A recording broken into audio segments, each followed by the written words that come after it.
Уважаемые потребители и жители Шымкента, в городе произошло разделение по обслуживанию водопроводных и канализационных сетей.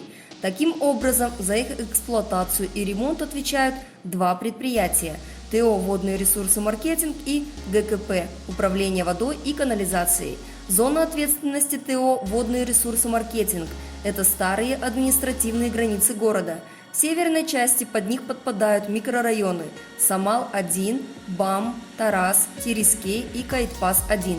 В восточной части микрорайон Куншыгыс, район Кабиска, улица Мамынова до переезда. Ворошиловка, исключая улицу Жастар и район Еляман и Бадам-2.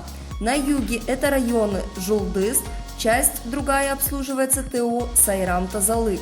Онтустык, НПЗ, Карабастау, часть микрорайона Сауле, Казыгурт и Курсай-2. В западной части по улице Гагарина до микрорайонов Кургасын и Жайлау и отделение Тельмана.